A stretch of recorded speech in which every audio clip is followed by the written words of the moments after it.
Mali célèbre demain la journée internationale de prévention des catastrophes. Le 13 octobre est retenu pour la célébration de cette journée qui permet de sensibiliser à la réduction des risques et promouvoir les préventions des risques.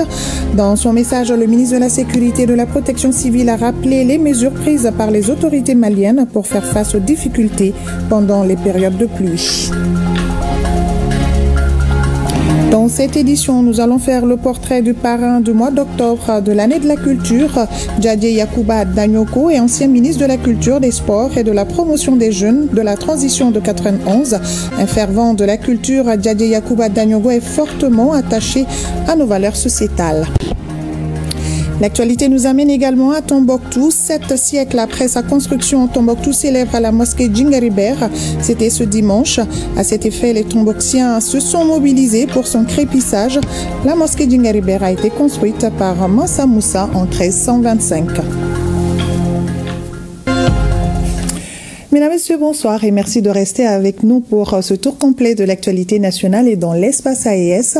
À l'ouverture de cette édition, ce communiqué, le ministère des Affaires étrangères et de la coopération internationale de la République du Mali a pris connaissance de la mise en place par les États-Unis d'Amérique à partir du 23 octobre 2025 d'un programme pilote de caution de visa pour les ressortissants maliens éligibles pour un visa d'affaires ou de tourisme de type B1, B2 et le versement d'une caution de 5 000 ou 10 000 dollars américains pour l'obtention du dit visa. Le ministère, tout en prenant acte de cette mesure, déplore la décision unilatérale du gouvernement américain qui porte atteinte aux dispositions de l'accord relatif à l'institution du visa de longue durée à entrée multiple entre les deux États, entré en vigueur le 14 avril 2005. En application de la réciprocité, le Mali décide d'instaurer un programme de visa identique imposant aux ressortissants américains les mêmes conditions et exigences que celles appliquées aux citoyens maliens. Le ministère rappelle que le Mali a toujours collaboré avec les États-Unis d'Amérique en matière de lutte contre l'immigration irrégulière dans le respect des droits et de la dignité humaine.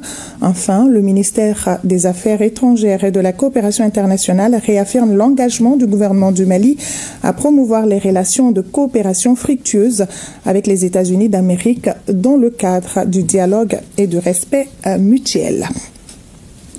Et je le disais en titre, célébration de la journée internationale de prévention des catastrophes prévue chaque 13 octobre. La journée est mise à profit pour sensibiliser à la réduction des risques et promouvoir une culture mondiale de la prévention des risques. À la veille de cette journée, le ministre de la Sécurité et de la Protection civile est revenu sur les mesures prises par les autorités face aux difficultés pendant la saison des pluies. La synthèse de son discours avec Awa Adama Koulibaly et Sangou Diakité. Les inondations qui s'ensuivent font vite oublier les bienfaits qu'elles apportent. Réduire les risques de telles catastrophes, tel est l'objectif de la célébration de cette journée. Au Mali, comme ailleurs dans le monde, les catastrophes sont de plus en plus fréquentes, coûteuses et dévastatrices.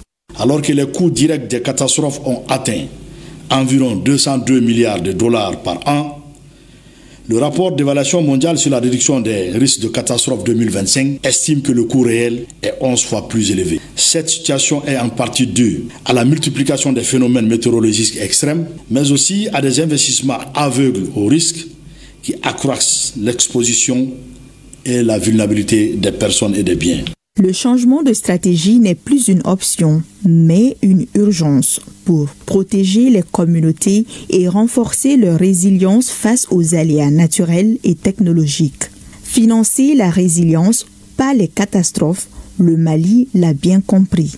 Les expériences tirées de la gestion des catastrophes vécues par notre pays ont permis la mise en œuvre des mesures préventives de réduction des risques de catastrophes à travers, entre autres, le démarrage des opérations de libération des servitudes des cours d'eau, le curage des collecteurs, la mobilisation d'un fonds spécial destiné à l'achat de moyens d'intervention au profit des services de secours et le relèvement post-crise pour les sinistrés des inondations.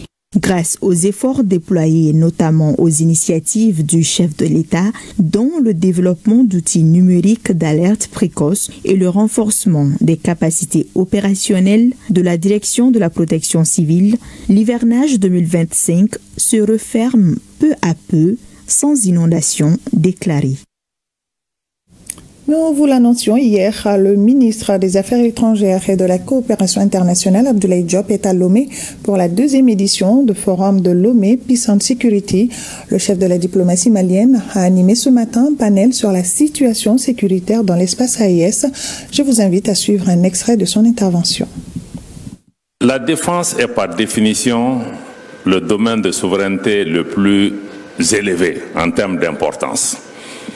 Et il faut qu'on comprenne que nous ne pouvons pas compter sur les autres pour assurer ou financer notre sécurité. C'est une responsabilité première. Le professeur Kako a donné les chiffres hier par rapport à la capacité financière de l'Afrique. Je ne peux pas de façon éloquente reprendre, mais il a indiqué que c'est possible. Non seulement de financer notre sécurité, mais de financer notre développement et nos économies de façon générale. Il faut qu'on s'en convainque. Aujourd'hui, le Mali ne reçoit pratiquement pas d'aide internationale. Je crois que c'est le cas du Niger, du Burkina. Nous sommes aujourd'hui contraints de mettre 25% au moins de nos budgets nationaux pour financer la sécurité. Je vous assure que c'est au moment où nous sommes sous ces sanctions que nous avons pu faire les plus gros investissements de ces 30 dernières années dans le domaine de la défense et de la sécurité. C'est beaucoup de sacrifices pour nos populations. Nous aurions voulu investir ça dans les routes, dans les écoles, dans beaucoup d'autres choses, mais parce qu'on n'a pas de choix. Mais il faut vraiment que nous comptons sur nous-mêmes. Personne ne viendra régler ce problème à notre place. Il faut que nous assumions notre responsabilité par rapport à ça. L'AES, par exemple, la Confédération des États du Sahel, nous avons dit très clairement que la Confédération des États du Sahel est financée par la contribution de ses États membres, point. Je crois que ça, c'est absolument très clair. Il faut que nous puissions intégrer ces paramètres de dire que c'est notre responsabilité. Mais cela ne veut pas dire qu'on a besoin de personne. Parce que quand tu as fait ton travail jusqu'à un certain niveau, mais tu ne peux parler aux... Si toi, tu es autonome, mais tu peux parler aux autres. Tu vois avec les autres où est-ce que ta contribution est nécessaire ou souhaitée. Et sous quelle forme. Mais si c'est lui, on dit, comme on dit chez nous, la main qui donne est toujours au-dessus de celle qui reçoit. Donc, mais si toi, tu fais ton travail, tu fais 80% du travail, celui qui vient avec 20% ne peut pas t'imposer. Donc je crois que c'est important que nous comprenions que personne ne viendra assurer notre sécurité. C'est valable pour l'Afrique, c'est valable pour tout le monde. Deuxième réunion du groupe de travail sur la question du trafic des migrants à Vienne, en Autriche. Le ministre des Maliens établis à l'extérieur et de l'intégration africaine, Moussa Ag Attaher, y prend part. Le ministre Ag Attaher a profité de son séjour pour rencontrer la diaspora du Mali, du Burkina Faso et du Niger. Avec elle, il a partagé les nouvelles des pays de l'AES. Commentaire Boubacar Bablintouri. La problématique du trafic des migrants, une question au centre de la 12e réunion du groupe de travail en charge de ce fléau à Vienne, en Autriche. Initié par l'ONUDC, Bureau des Nations Unies contre la drogue et le crime, pendant 2 jours, les acteurs de ces questions migratoires ont échangé sur les approches législatives et défis liés au trafic illicite de migrants. Et la voix du Mali a été portée par le ministre en charge des Maliens établis à l'extérieur. À l'issue de 2 jours intenses de travail, nous sommes convenus sur des recommandations qui sont au nombre de 9. Ces recommandations, à l'unanimité, appellent à un engagement plus ferme des États et des gouvernements pour une combinaison et une synergie d'efforts en vue de combattre efficacement le fléau du trafic des migrants. Pour ce qui est du Mali, dit clairement que autant les migrants apportent de la richesse à leur pays d'origine, autant ils apportent de la richesse à leur pays d'accueil. C'est pourquoi collaboration, coordination d'action entre pays de départ, pays de transit et pays d'accueil constitue une urgence et une priorité sur lesquelles un compromis, un consensus a été établi. En marge de cette 12e réunion, le ministre Moussa Ag Attaher a rencontré les communautés des pays de l'AES établis en Autriche. Avec elles, Les échanges ont porté sur les nouvelles des 3 pays de l'AES. Nous les avons longuement entretenus sur les nouvelles de nos pays, la Confédération des États du Sahel, les actions menées pour consolider cette confédération, les dispositifs mis en place pour que les diasporas de l'AES puissent être prises en charge dans les politiques nationales, dans les initiatives nationales et pour que les diasporas jouent pleinement leur rôle dans le développement national. Une initiative du chef du département qui a éclairé la lanterne de plus d'un. C'était vraiment très intéressant de connaître ce qui se passe et quels sont les projets pour l'AES et surtout en ce qui concerne les compatriotes à l'extérieur. C'était une grande première et l'échange était assez intéressant. On a eu la chance de pouvoir s'exprimer, d'échanger avec eux et sur le plan national et également dans le contexte de l'AES, étant donné qu'on avait comme aussi invité spécial le délégué général des Burkinabés basé en Autriche. Ces compatriotes de ces pays de l'AES ont informé le ministre sur la création très prochaine d'un comité dédié à la solidarité et à la cohésion autour des idéaux des pères fondateurs de l'AES. 50 familles démunies et 5 centres d'accueil et de placement pour enfants ont reçu des dons de la part du Fonds d'appui à l'autonomisation de la femme et à l'épanouissement de l'enfant, FAFE. L'initiative s'inscrit dans le cadre de la célébration du mois de la solidarité et de la lutte contre l'exclusion, une façon pour la structure de contribuer à l'amélioration des conditions de vie de ces enfants vulnérables. Le point avec Aïssata Salou-Meiga. C'est pour réaffirmer tout son engagement en faveur de l'éducation inclusive que l'institution bancaire Ecobank Mali a choisi les enfants non-voyants de l'Union malienne des aveugles pour leur offrir des vivres et des non-vivres. Ces différents dons d'une valeur de 15 millions de francs CFA destinés aux enfants, surtout ceux vivant avec un handicap, permettront de renforcer les compétences des apprenants et des encadreurs, mais ils contribueront également à l'amélioration des conditions de vie des 450 enfants de l'UMAV. Trop souvent, les enfants en situation de handicap ou ayant des difficultés d'apprentissage sont laissés de côté. Non pas parce qu'ils manquent de potentiel ou d'ambition, tout simplement parce que notre monde n'a toujours pas su s'adapter à leurs besoins. Cette année, nous, à Ecobank Mali, nous sommes résolument engagés à changer cet état de fait. Cette solidarité sans faille à l'endroit des couches les plus démunies a été appréciée par la marraine des enfants non-voyants et par le président de l'UMAV, lui qui a surtout émis le souhait de voir l'espoir renaître chez ses pensionnaires à travers la remise de plusieurs tablettes aux meilleurs élèves. Il y a quelques mois de cela, mes 450 enfants non-voyants peinaient à accéder aux outils numériques pourtant si essentiels à leur éducation. Aujourd'hui, grâce à votre générosité et à votre vision, tout a changé.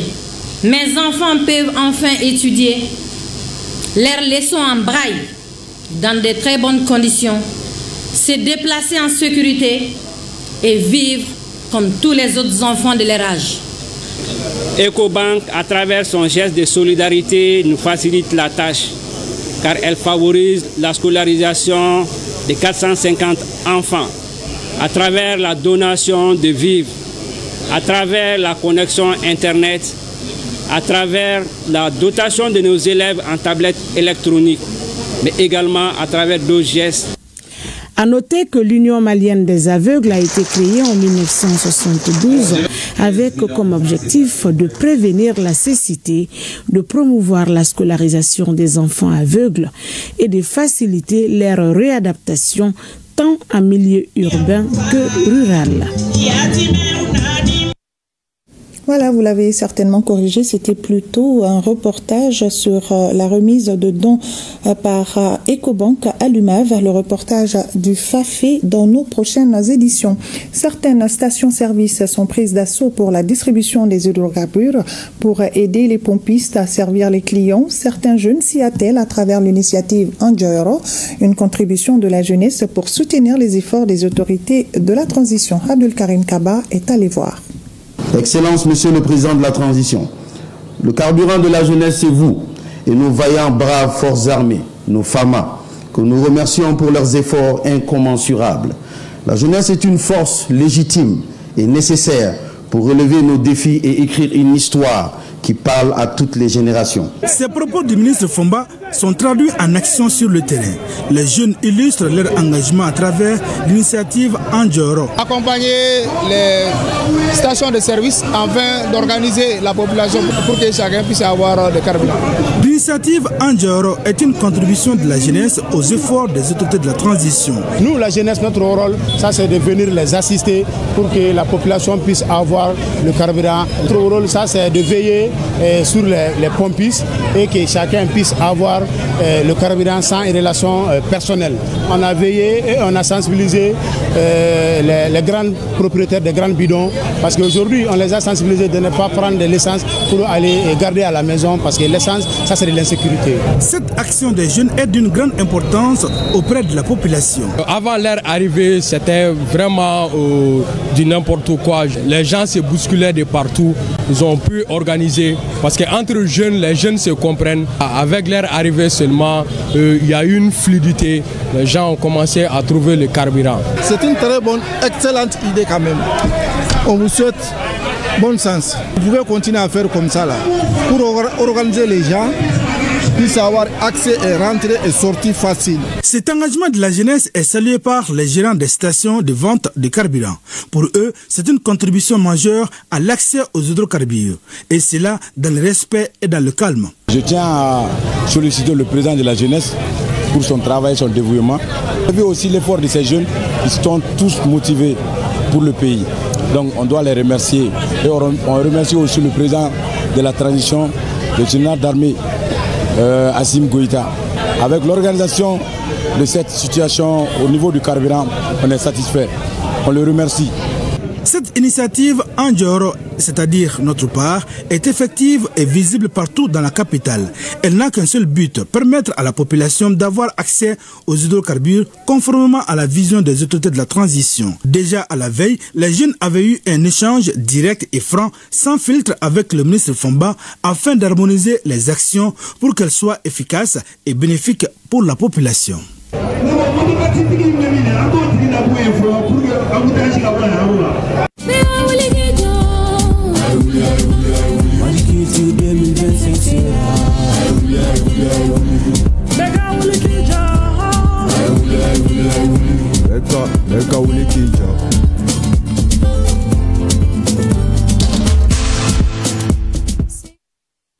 Année de la culture, le RTM au cœur des événements. Ce soir, nous faisons un zoom sur le parcours de Djadi Yacouba Daniogo, parrain du mois d'octobre. Il est ancien ministre de la Culture, des Sports et de la Promotion des Jeunes de la transition de 1991. Né au Sénégal, mais il a décidé de revenir au Bercail après l'éclatement de la Fédération du Mali. Cet enseignant est fortement attaché aux valeurs culturelles. Le ministre Djadi Yacouba Daniogo, parrain du mois d'octobre de l'année de la culture, sous les projecteurs de Cheikh Oumar Sangaré et Mariam Koulibaly. Dans le domicile de Djadi Yacouba Daniogo, à la cité El Farako, dans la commune 3 du district de Bamako, le drapeau du Mali est soigneusement accroché en permanence. L'homme de culture est fortement attaché au drapeau car il est l'un des témoins oculaires de l'éclatement de la Fédération du Mali et garde encore en mémoire le jour où le drapeau fédéral a été accroché à l'envers pour sa première montée officielle à Dakar. On était tous stupéfaits. Il y avait un silence. Toute cette foule-là est brusquement s'est tue, se demandant qu'est-ce qui a pu se passer. C'était à la fois tragique et grotesque de voir ce drapeau qui était censé symboliser le nouvel homme malien flotter dans l'air piteusement les pieds en haut et la tête en bas. Djadje Yacouba Danyoko a vu le jour en 1949 à Dakar où il fréquente l'école primaire à partir de 1956. Après le lycée, il intègre l'université de Dakar tout en portant jalousement le Mali nouvellement indépendant dans son cœur. Il nous arrivait de sécher les cours à l'université quand Air Mali atterrissait à Dakar. De voir ces avions dont la queue est peinte aux couleurs du Mali, pilotés par des Maliens, cela suscitait une immense fierté en nous. L'université de Dakar regroupait à l'époque des dizaines d'autres nationalités africaines. Je dois préciser que pour être né là-bas, avoir fait mes études, jusqu'à ce que je revienne dans le pays d'origine de mes parents, je n'ai jamais été de nationalité sénégalaise. Mon père n'a jamais voulu prendre la nationalité et nous sommes restés maliens. Et oui, un Malien qui retourne fièrement au Bercail pour poursuivre ses études à l'école normale supérieure ENSUP, d'où il sort avec une maîtrise en littérature comparée. Après, ce fut une longue et riche carrière d'enseignant qui débute au lycée franco-arabe de Tombouctou, actuel lycée Mohamed Alassane Aïdara Elmat, pour se poursuivre au lycée régional de Ségou, actuel lycée Cabral. Parmi ses élèves, plusieurs cadres d'aujourd'hui. Après ce périple dans l'enseignement, Djadje retourne à Bamako pour d'autres fonctions. Nous sommes en 1979 et les portes de la culture s'ouvrent pour l'homme.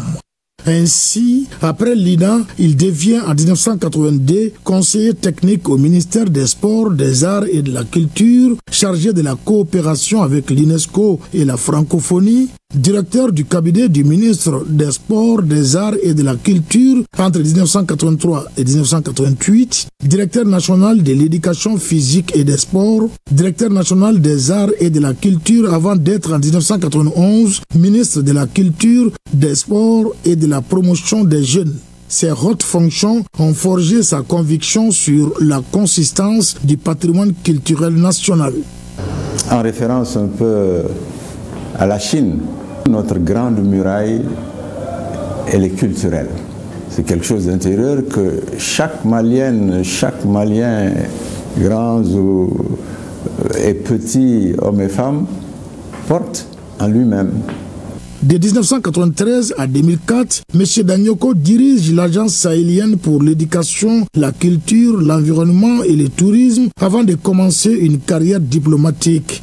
Consul honoraire du Portugal au Mali de 2005 à 2011 et ambassadeur du Mali au Gabon, au Cameroun et en Centrafrique entre 2012 et 2017. Au-delà du Mali, l'homme est un fervent défenseur de l'africanité et il les clame partout comme ici sur le plateau de l'émission Tribune de vérité de l'ORTM. Je me suis amusé un jour à faire l'inventaire de tous les termes péjoratifs dans lesquels l'adjectif noir, depuis les idées noires, l'âme noire, même vous, à la télé, vous y êtes allé avec la page noire quand il s'agit, alors qu'il faut dire c'est la page nécrologique. On nous a eu. Du haut de ses 76 ans, Djadje garde encore une forme olympique avec comme secret le sport pour le bien-être. J'ai créé l'association malienne de sport pour tous. Nous avons un style de vie aujourd'hui qui favorise la sédentarité, l'obésité. Et avec tout ce qu'on mange, c'est le sport qui nous permet de nous maintenir en bonne santé. Djadje Yacouba a publié de nombreux articles et études tout en animant couramment des conférences. Il œuvre beaucoup pour l'émergence d'une conscience patriotique chez la jeune génération. Face à la crise que le pays connaît, les septuagénaires appellent à l'union sacrée autour de la patrie. On s'occupe du pays. Et s'occuper du pays, c'est vraiment quotidiennement. Chacun d'entre nous, chacun a sa place dans la construction nationale.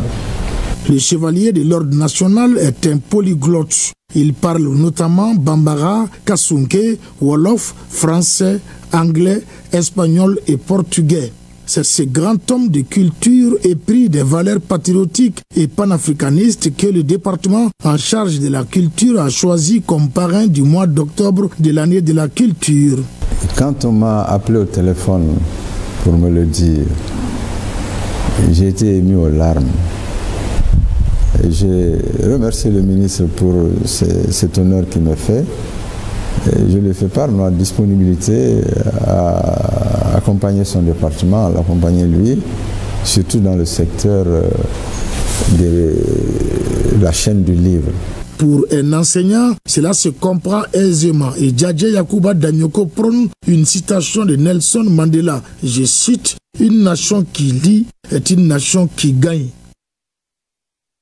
Et longue vie à vous, très cher parrain du mois d'octobre de l'année de la culture. 700 ans de la grande mosquée de Djingaribert à Tombouctou, ça se fête. Ce dimanche, la ville a connu une grande mobilisation pour son crépissage. De son retour de pèlerinage de la Mecque, cet édifice religieux a été construit par l'empereur Mansa Moussa en 1325.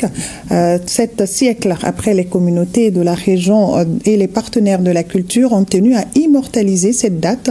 Reportage Najim Baba Sissé et Hassan Aïdara. 1325-2025, la mosquée de Djingaribert de Tombouctou a 700 ans. La population entend marquer ces 7 siècles par des actions fortes avec l'accompagnement de l'association des ressortissants et sympathisants pour le développement du cercle de Tombouctou, en collaboration avec la corporation des maçons de Tombouctou, gardienne de son entretien. Les travaux de cette matinée vont concerner des parties bien ciblées. Premièrement, on travaille sur la façade. Le soir, on va travailler sur le minerai. Si les travaux ne sont pas finis, ça va rester aux maçons de Djingaribert, de chercheurs qu'ils ont l'habitude de faire d'ailleurs. Ça, c'est une grande chance pour nous. Pourquoi les autres pays sont développés? Et pourquoi pas Tombouctou et le Mali? Nous avons tout à vendre, nous avons tout à montrer au monde entier. Et nous, à RDCT, c'est ça notre rôle. Nous appelons les hommes de culture, nous appelons les experts, les professeurs, pour que Tombouctou puisse être vu du monde entier. Cette bâtisse en terre est un symbole à la fois culturel et culturel, dont la pérennisation implique l'ensemble des couches sociales de la ville et même des ressortissants nostalgiques de ces moments de cohésion et de partage des valeurs culturelles. Tout le temps, quand il y a des cérémonies de crépissage, les femmes sont chargées du transport de l'eau. Elles sont ouvrières pour l'encouragement des maçons, parce qu'elles jouent les tam-tams, elles les poussent, elles les encouragent à faire mieux, à aller très vite, parce que c'est une journée. Donc aujourd'hui, c'est vraiment une réelle joie de me retrouver à Tombouctou après 30 ans d'absence. Et comme vous pouvez le constater, je suis crépi moi-même de partout. Et vraiment, ça fait plaisir de me retrouver parmi les amis, les frères.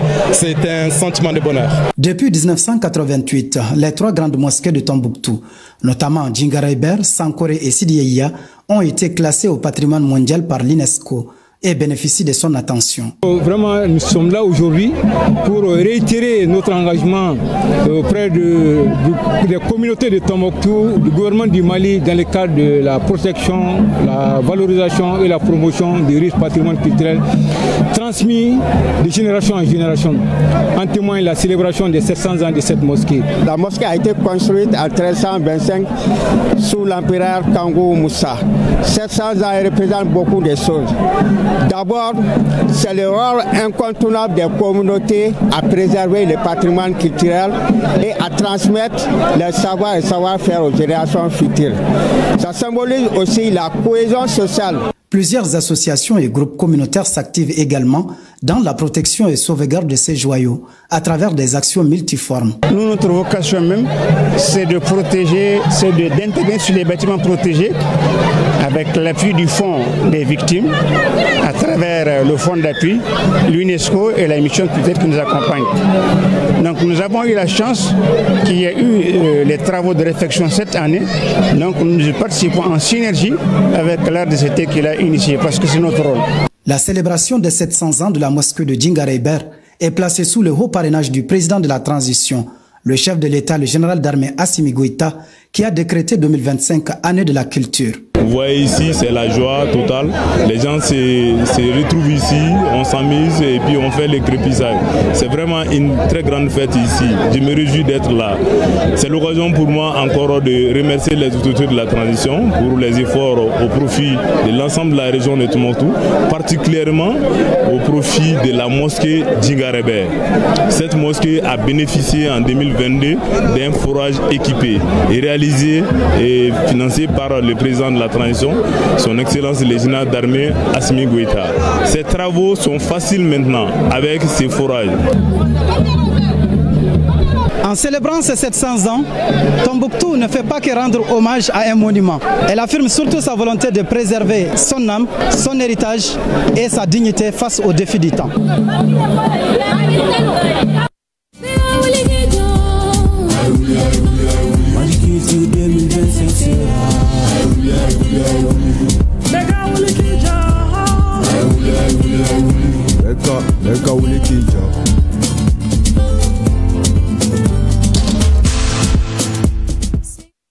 Voilà, nous refermons la page consacrée à la culture. Suite donc de ce journal, 197 candidats pour le concours d'entrée à l'École supérieure de journalisme et des sciences de la communication au titre de l'année académique 2025-2026 qui s'est ouvert ce matin.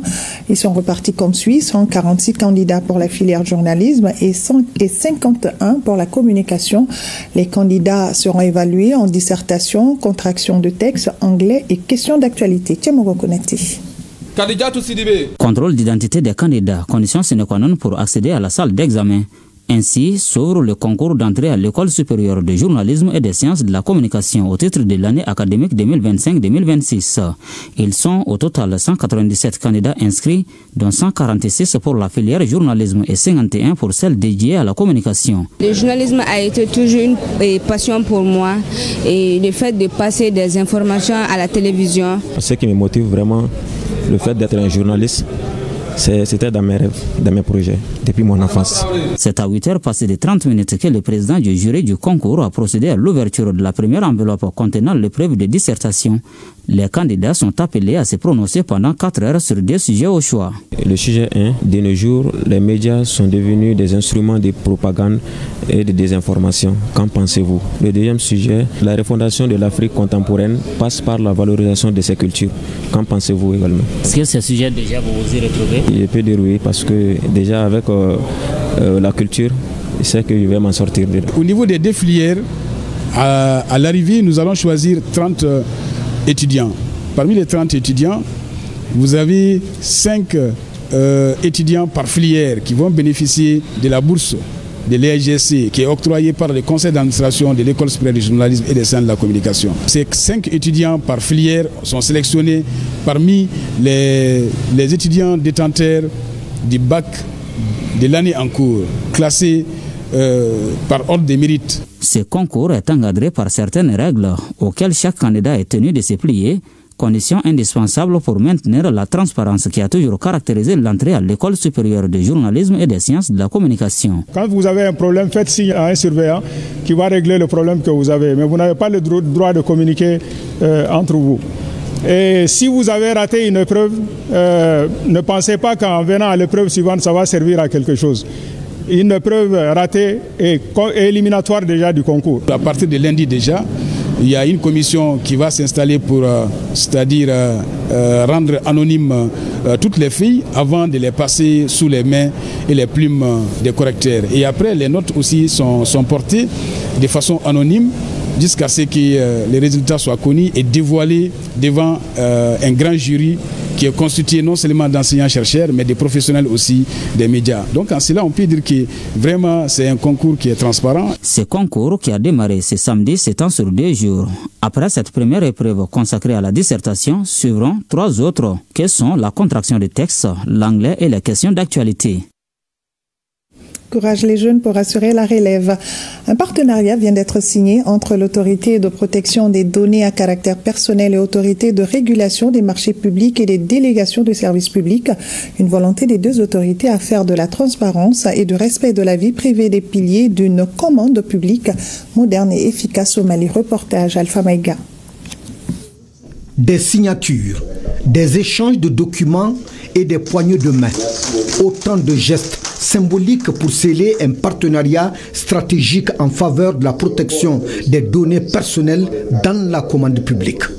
Ce partenariat d'une durée de 3 ans est conclu entre l'autorité de protection des données personnelles APDP et l'autorité de régulation des marchés publics et des délégations de services publics ARMDS.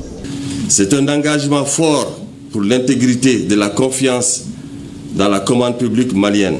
Elle symbolise notre volonté commune d'assurer que l'efficacité économique ne se fasse jamais en détriment de la protection des libertés publiques et individuelles. Que ce partenariat sera un modèle de coopération interinstitutionnelle et portera rapidement ses fruits en améliorant la connaissance du cadre juridique et diffusant la culture de protection des données à caractère personnel au sein des acteurs de la commande publique. La signature de cette convention est bien plus qu'un acte administratif. Elle symbolise une convergence des missions, une union d'expertise et une volonté partagée de renforcer la gouvernance publique. Elle protège l'administration contre les risques liés aux cyberattaques et à la fuite d'informations sensibles. La protection des données personnelles n'est pas un frein à la gouvernance numérique. Elle en est la condition essentielle. Toutes deux autorités administratives indépendantes, l'APDP et l'ARMDS, unissent ainsi leur expertise face à la multiplication des traitements de données personnelles, et c'est dans le cadre des marchés publics et des délégations de services publics. La cérémonie de signature s'est tenue au siège de l'APDP au quartier du Fleuve, en commune 3 du district de Bamako. Parlons également de cette première édition du championnat de maraîchage, une compétition qui vise à promouvoir l'entrepreneuriat, valoriser le secteur agricole et révéler de nouveaux talents. Une initiative de l'entreprise Émergence Forage et BTP. Pendant 3 mois, 13 candidats ont concouru dans le cadre de production maraîcher, une compétition qui a tenu toutes ses promesses selon les organisateurs, qui saluent d'ailleurs l'accompagnement de l'ERTM Bokari Koulibaly. Le suspense aura duré de longues semaines, mettant la patience des candidats à rude épreuve. 13 d'entre eux se sont affrontés lors du championnat de maraîchage. Et ce jeudi matin, le verdict est tombé. Awa Conté s'impose haut la main avec 96% des points. Un triomphe incontestable qui laisse éclater sa joie.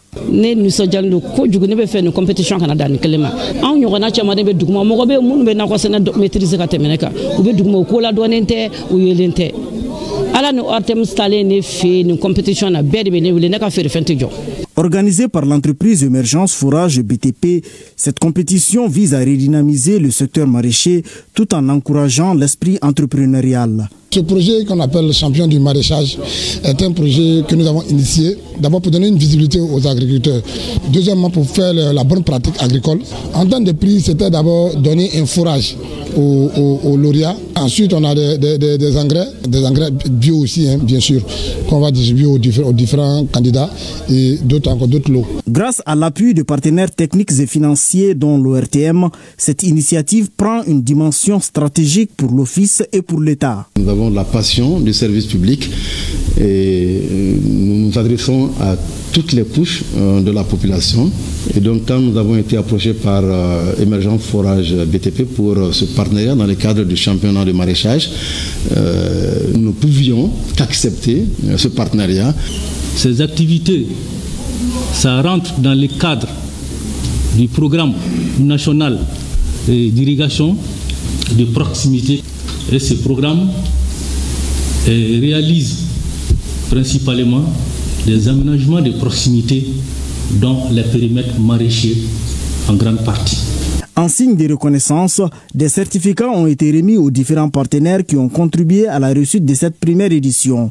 Et au-delà des trophées et des distinctions, ce championnat ouvre surtout une nouvelle page pour le maraîchage malien, celle d'un secteur qui veut s'aimer l'espoir, cultiver l'innovation et récolter la réussite.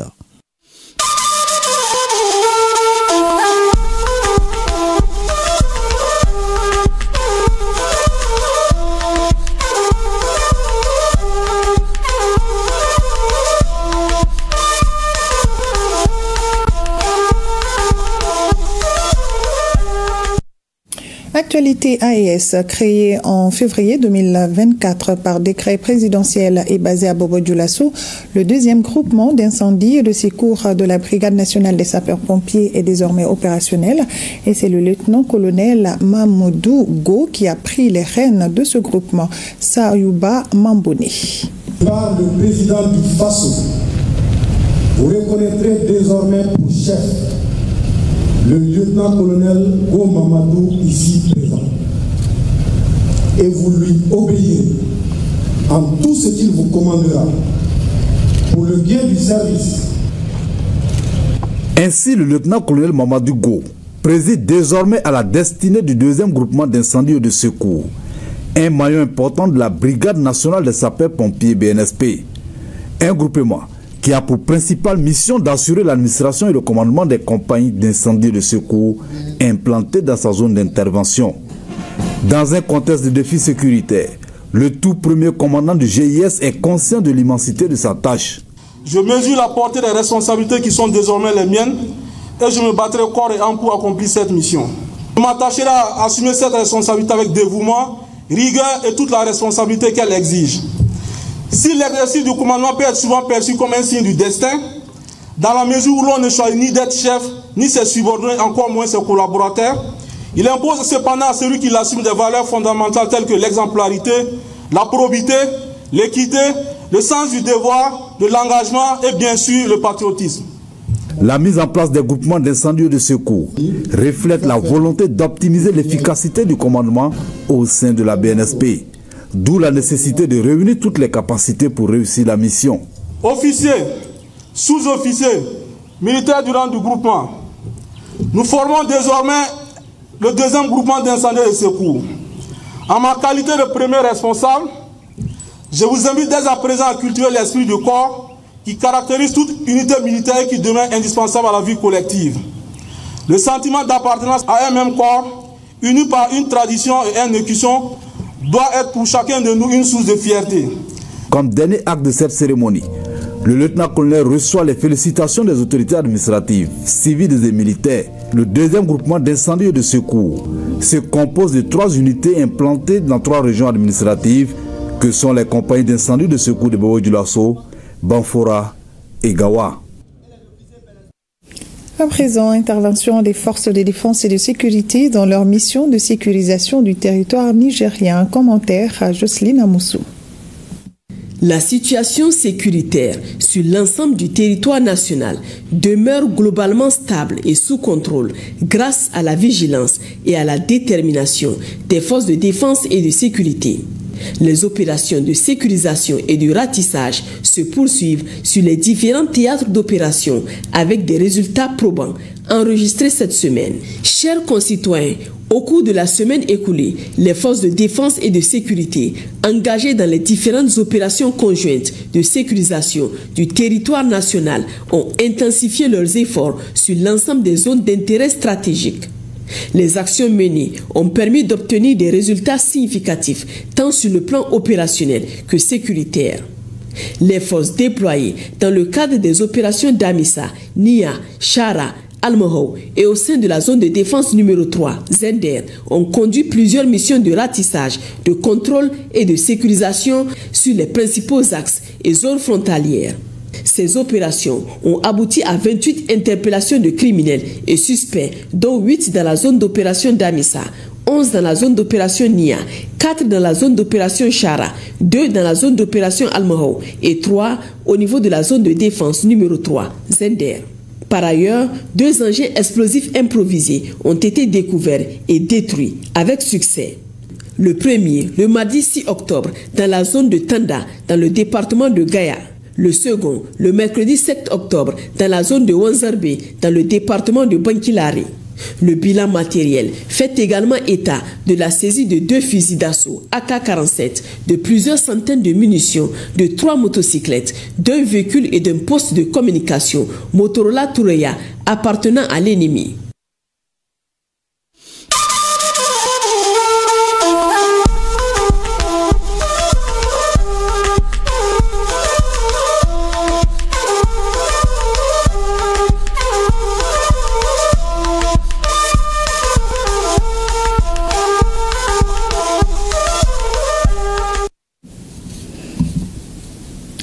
Également dans cette édition, des journalistes des 8 pays membres de l'UEMOA sont à Cotonou au Bénin pour une session de formation. Cette session leur permettra d'analyser et de vulgariser les indicateurs économiques tout en déjouant les pièges de la désinformation. Pour cela, ils vont se baser sur la science économique, ses outils d'interprétation, mais aussi sur les talents du journaliste. C'est une initiative de la commission de l'UEMOA en collaboration avec la plateforme des journalistes de l'UEMOA. Le récit de notre envoyé spécial à Cotonou, Tamsir Diabati. À Cotonou, l'économie prend la parole et ce sont les journalistes venus des 8 pays de l'UEMOA qui se mettent à l'écoute pendant 5 jours. Plus d'une cinquantaine de professionnels des médias ont pris part à cette session de formation intense axée sur les politiques économiques, la gouvernance, les indicateurs macroéconomiques et les grands sentiers de l'Union.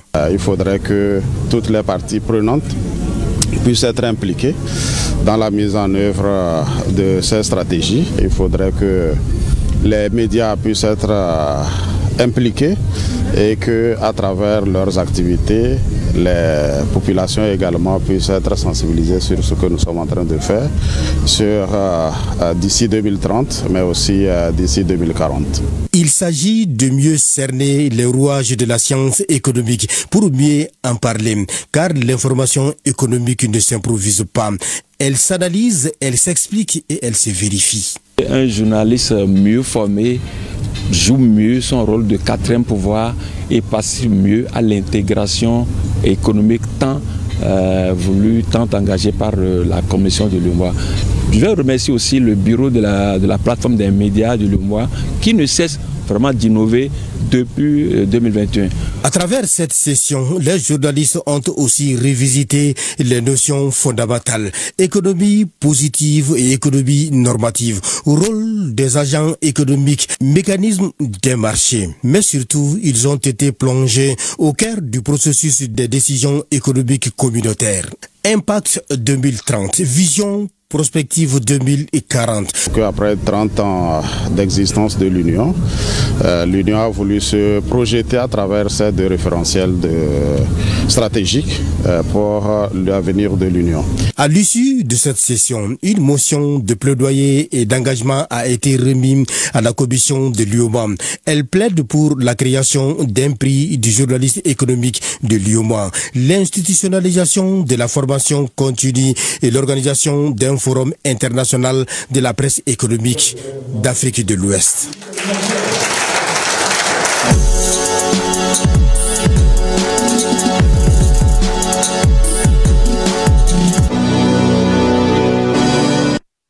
Il vient de nous rejoindre pour l'actualité sportive de ce dimanche. Bonsoir Cody Sibi. Bonsoir Karijatou, bonsoir à tous. Alors, éliminatoire de la Coupe du Monde 2026, 10e et dernière journée, les Aigles du Mali auront gagné tout à l'heure devant Madagascar. Mais une victoire qui n'apporte pas grand-chose par rapport à la qualification Cody Sibi. Oui, les Aigles se sont imposés 4-1. Vous allez voir les images tout à l'heure. Eh bien, les buts maliens ont été marqués respectivement par Lassine Sinayoko par 2 fois. Et voilà, présentation d'abord des équipes. Vous allez voir l'inscription donc du premier but par Lassine Sinayoko, donc qui a signé le doublé ce soir dans cette équipe des Aigles du Mali. On voit le deuxième but, paf, et le gardien malgache ne peut absolument rien. Voici le troisième but donc signé Non B d'Orgeles, et c'est le jeune Gaussou Kiassou Diarra qui va donc conclure le scoring du côté des Aigles du Mali. Score final donc 4-1. C'est une victoire pour l'honneur Karijatou Kone, puisque le verdict dans le groupe I est déjà connu. C'est le Ghana en tant que premier qui se qualifie pour la phase finale de la Coupe du Monde. Les Ghanéens ont battu, faut-il le rappeler, ce soir les Comores par le score de 1-0. Madagascar se classe 2e et ensuite le Mali 3e avec 18 points, 4e Comores 15 points, et la RCA qui est donc allé gagner 3-2 sur le terrain du Tchad est 5e, et le Tchad ferme la marche avec un petit point. Alors, le tournoi UFOA de la zone 2 qualificatif pour la CAN U17 se poursuit ici au Mali.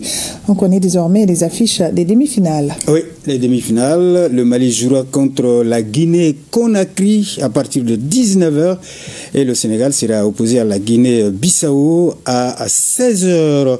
Les deux matchs se joueront au stade de Mamadou Konaté cet après-midi. Eh bien, au compte de la dernière journée des poules dans le groupe B, la Guinée-Conakry a battu la Sierra Leone 3-1 et le Sénégal s'est imposé devant la Mauritanie 1-0. Donc rendez-vous est pris pour la demi-finale mercredi au stade de Mamadou Konaté à partir de 16h. Merci beaucoup, Kodissi. Merci. Alors, suite de ce journal, Aïcha est très célèbre sur les réseaux sociaux. Elle souffre d'une grande pilosité faciale. C'est pourquoi elle est nommée la femme barbue. Vous vous rappelez certainement, le RTM l'a approchée un jour. Elle nous a partagé son quotidien. Dans cet entretien, elle avait souligné la difficulté à trouver un homme. Eh bien, Aïcha s'est mariée ce dimanche. Elle a dit oui à son âme sœur malgré les jugements qu'elle a subis à cause de sa barbe.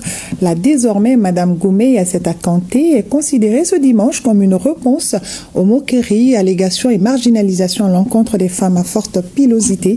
Un reportage de Moussa Papaïdara. Sourire aux lèvres, démarche assurée, une mariée avance. Bien mise dans sa robe élégante et son voile angélique. Mais ce qui frappe en premier, c'est ce que d'autres auraient voulu qu'elle dissimule. Sa barbe, soigneusement peignée qu'elle porte avec une fierté silencieuse. Surnommée la femme barbue, Aïcha semble aujourd'hui la femme la plus heureuse du monde. Je suis très heureuse. Beaucoup de personnes ont parlé, donc, mais c'est Dieu qui a décidé, c'est ça. Donc, à tant que nous sommes benena, on était vous, on était naturel. Oyo lutte mais à quelle à la détail. Dans ces camarades moi je pense que je ne vis pas pour les gens, je vis pour moi-même. Longtemps été la cible des critiques, moqueries dans la rue, commentaires cruels sur les réseaux sociaux à cause de sa barbe, ce qui ne l'empêche pas ce dimanche d'être une épouse ordinaire. Elle porte aujourd'hui le prix du succès puisque parmi ceux qui la suivaient sur la toile se cachait son futur mari. Ah, mon mari c'est l'un de mes fans. Donc il m'a vu sur les réseaux sociaux, ça vaut plus de 2 ans. L'époux en question s'appelle Abdraman Goumey, un Nigérien qui est venu prendre sa dulcinée sous le regard des Maliens. Sa famille Goumey est aussi heureuse d'accueillir Aïcha à bras ouverts. Oui, ma belle famille m'aime telle que je suis et mon mari m'aime tel que je suis.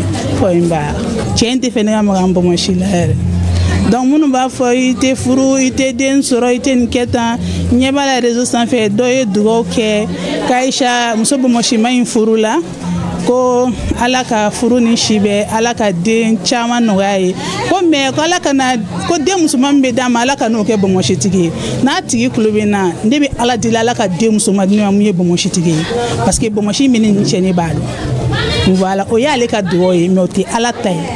Ce mariage de Aïcha dans sa famille est plus qu'un jour de fête. C'est un dimanche qui répond à toutes les questions et aux médisances. Alhamdoulilah, amba foko alanichi, alibi alanichi, alibi alanichi.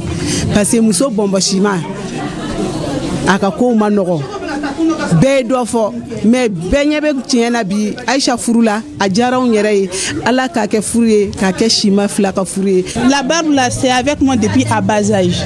Donc femido ni fem banta kundo sama sur abana. Elle pense que ni bomachi boimbi sinatena, c'est naturel. C'est pas eux qui décident, c'est Dieu qui décide. En plus d'une histoire d'amour, Aïcha remporte une victoire contre les normes écrasantes, contre le rejet et contre la honte. La désormais Madame Goumey, dans un sourire discret, nous confie qu'elle doit bientôt convoler en juste noces à Niamey, au Niger.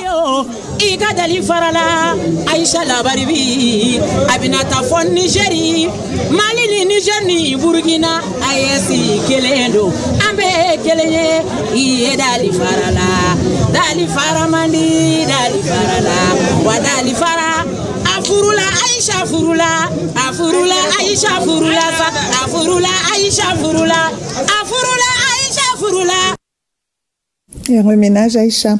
À suivre dans nos programmes, votre émission Questions d'actualité qui fait un gros plan ce soir sur la mine d'or de Morila qui reprendra bientôt service. Une nouvelle convention a été signée entre l'État du Mali à travers la SOREM et l'entreprise américaine Flagship Gold Core. Il est attendu plus de 2 millions d'onces d'or avec une estimation de centaines de milliards de francs CFA de rentabilité. Sira Batili reçoit les responsables des départements des mines et de l'économie en charge de la question, à suivre après Défense citoyenne.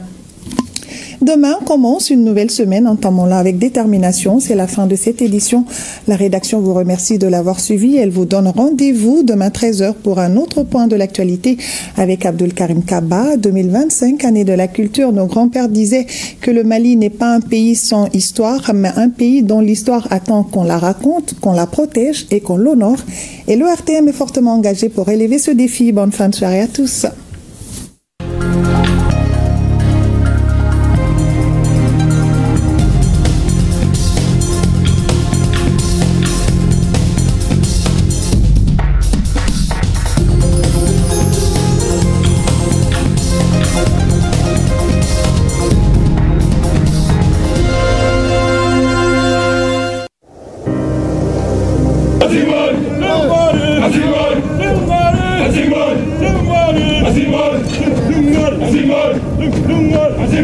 Nous laissons derrière nous tout ce que nous avons de plus cher.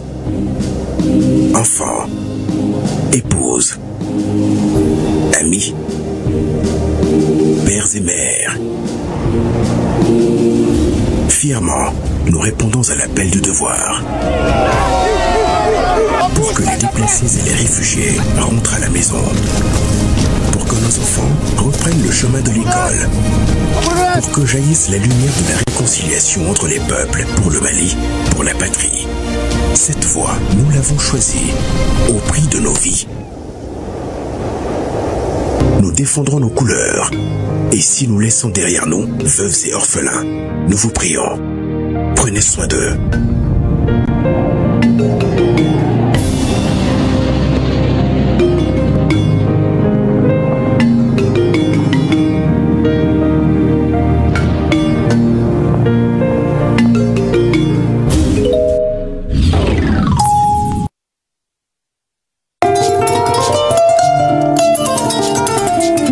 Mali rend la rentrée scolaire encore plus mémorable avec une tombola exceptionnelle. Des millions de francs CFA à se partager entre nos heureux gagnants chaque semaine, que vous soyez à Bamako ou dans les régions. Pour participer, rien de plus simple. Achetez du crédit via Orange Money, Nafama ou carte, ou achetez un Sewakura, Neta, forfait internet mobile, forfait voyage ou forfait appels internationaux à partir de 1000 francs via Orange Money. Plus vous rechargez, plus vous augmentez vos chances d'être parmi les gagnants. Rendez-vous vite sur Maxit. Offre valable jusqu'au 2 novembre 2025. Orange est là.